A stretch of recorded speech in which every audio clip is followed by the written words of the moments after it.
Fala, plantonista! Tudo bem? Eu sou a doutora Raíra Pureza, sou médica cardiologista e eu estou aqui por mais um episódio de Vivências e Emergências. Aqui, nas quartas-feiras, eu vou trazer situações que eu já vivenciei nos meus inúmeros plantões de emergência que foram de grande aprendizado para mim e que eu acredito que sejam de grande aprendizado para você também. Bom, o tema de hoje é diagnóstico diferencial de dor torácica. Então vamos lá para o caso clínico. Recebi uma paciente já na UTI cardiológica que foi admitida no pronto-socorro, um pronto-socorro de outro serviço, com um quadro de dor torácica. Essa paciente tem 62 anos, sexo feminino, hipertensa de base e nada mais. Nenhuma história pessoal, nem familiar de doença coronariana, morte súbita ou qualquer outra comorbidade. A paciente referiu que apresentou um forte desconforto retroesternal, uma dor muito intensa que irradiava para dorso.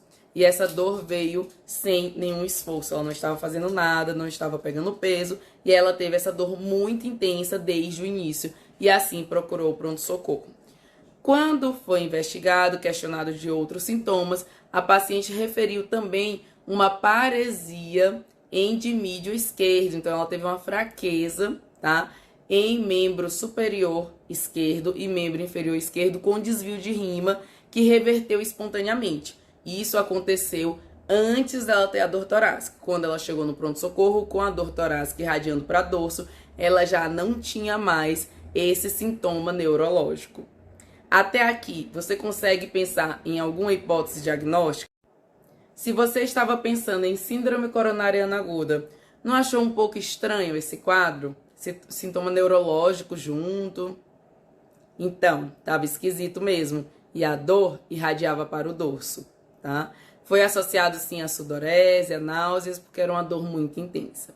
Pois bem, a paciente foi feita a hipótese diagnóstica corretamente de dissecção aguda de aorta.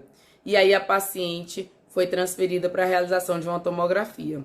Porém, o colega que recebeu a paciente fez uma tomografia sem contraste, porque ela tinha uma disfunção renal inicial e ela já tinha uma creatinina alterada. E como na tomografia sem contraste não tinha nenhum alargamento de aorta, ele considerou que ela não tinha dissecção de aorta e fez as medidas para síndrome coronariana aguda.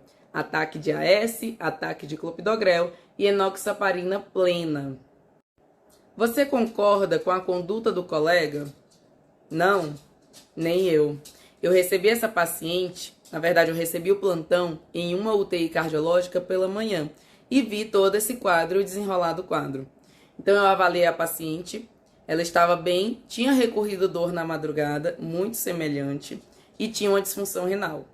Gente, diante de uma hipótese diagnóstica de dissecção aguda de aorta, tem que ser anjo TC de aorta, tem que ser contrastada.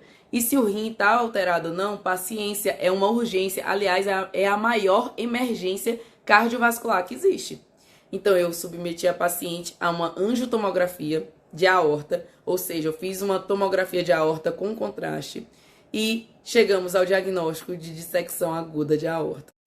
A dissecção de aorta se iniciava na aorta ascendente, portanto, uma Stanford A.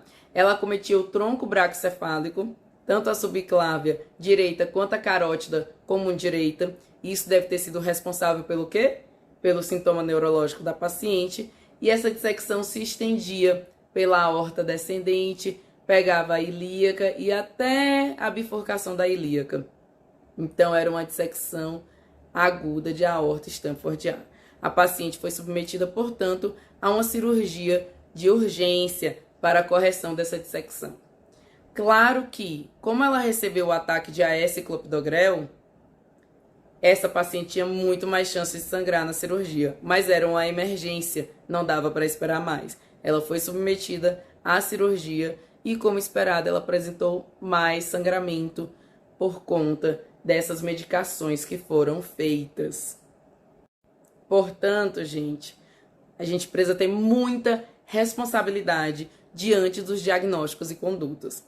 Se a paciente chegou com uma suspeita de dissecção de aorta, é óbvio que não dá para descartar com uma tomografia sem contraste. você precisa fazer uma angio-TC, uma tomografia contrastada para avaliar a aorta e se tem ou não dissecção, tá? Então, o paciente chegou com a dor torácica, mas também tem um sintoma de paresia em membro superior que foi revertido, ela fez um AIT. Gente, tá estranho para síndrome coronariana aguda, pense em outra coisa. Vai ver se tem assimetria de pulso e pressão, vai procurar alguma coisa a mais, o raio-x dela inclusive era um pouco alargado. Então, gente, alargamento de mediastino. Então, gente, não é preto no branco, tá? Medicina não é preto no branco, não é 2 mais 2 são 4. Você tem que pensar nos diagnósticos diferenciais para não causar um mal para o paciente. Então, o episódio de hoje traz algumas lições. Primeiramente, pensar nos diagnósticos diferenciais. Era uma clínica que chamava muita atenção, sim, para a dissecção aguda de aorta, tá? Na hora de confirmar os diagnósticos, usar os métodos corretos. Não foi feito o contraste porque a paciente tinha alteração da função renal, mas é a maior emergência cardiovascular que existe. Com função renal boa ou não, você vai ter que fazer o contraste para descartar uma dissecção aguda de aorta, se essa for sua principal hipótese. Claro que vai ter que fazer. E foi o que eu fiz, confirmei a hipótese de dissecção e indiquei uma cirurgia de emergência para a paciente, porque ela estava inclusive recorrendo dor, tá? Até a hora da cirurgia, a gente fica controlando o duplo produto, a gente dá o suporte intensivo para a paciente, certo? Mas pensem nos diagnósticos diferenciais e façam as coisas com cautela e com responsabilidade, certinho? Até o próximo episódio.